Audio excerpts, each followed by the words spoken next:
Hey everyone, this is Chris at Highline Guitars, and I just wanted to show you a quick video of my big ass buffing machine that I made.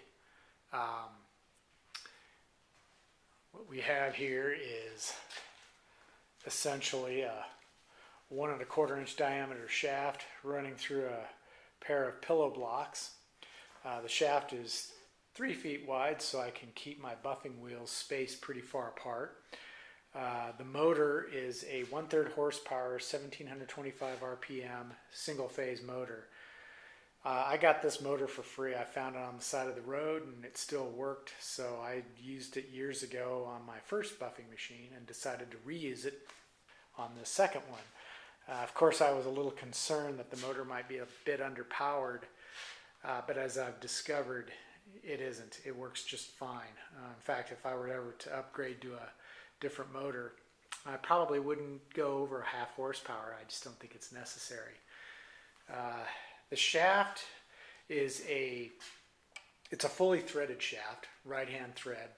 As I said, 1¼ inches in diameter. It's a 7-pitch thread.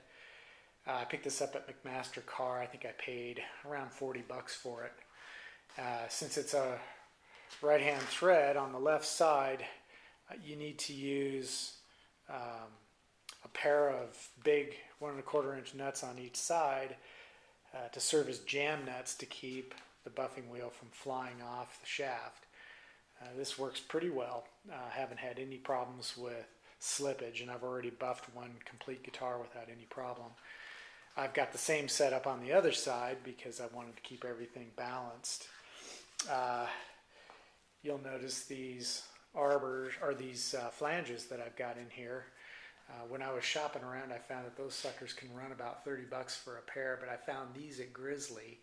They're 4-inch diameter with a 1¼ inch hole for $7.50 for a pair, so I bought 2 of them. In all honesty, if you wanted to go with a smaller size shaft, you could. You could go down to 3/4 inch in diameter if you wanted to. The reason I went with 1¼ is because a lot of the buffing wheels that I use have 1¼ inch holes. So this was just a way to simplify using those type of wheels. I get the wheels from Grizzly, and they typically run around $13–14 a piece. They're finishing buffs. They're very soft, and they work pretty nice. I use one wheel with a Manzurna pre-polish. It's the brown.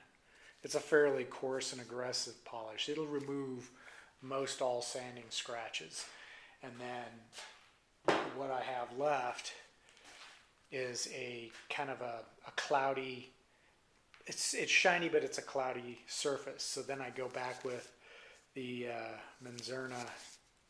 This is their very fine polish on this wheel, and just give it a nice soft buff, and that gives it a really nice mirror shine. So all in all, it works pretty well.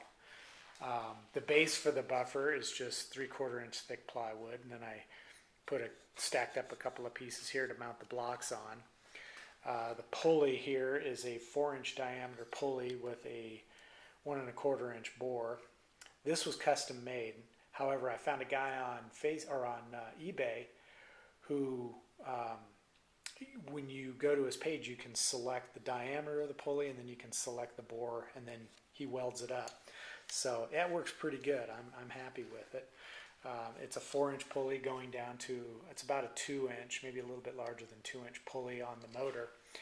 That gives me an RPM of around, it's just under 1,000 RPM. And I found that speed is the best speed to buff at with the type of finishes I use.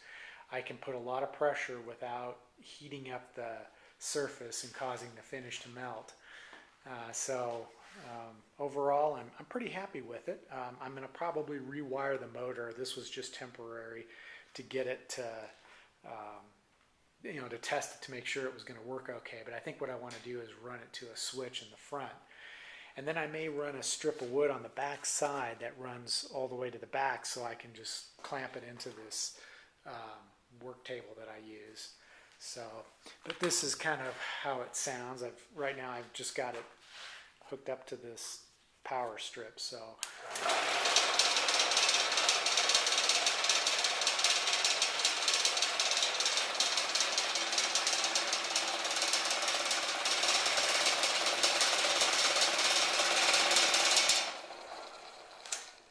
now you hear that rattling sound, that's just the table. I've got to tighten a few screws on it, it's pretty old. I put that bag full of weights on the back just to keep it from tipping forward. Yeah, I may end up at some point, I haven't decided yet, but I may end up making a pedestal stand for it. It wouldn't be too difficult to do. Heck, I could even buy one and just mount it to it. So, but that's basically it. I'm pretty happy.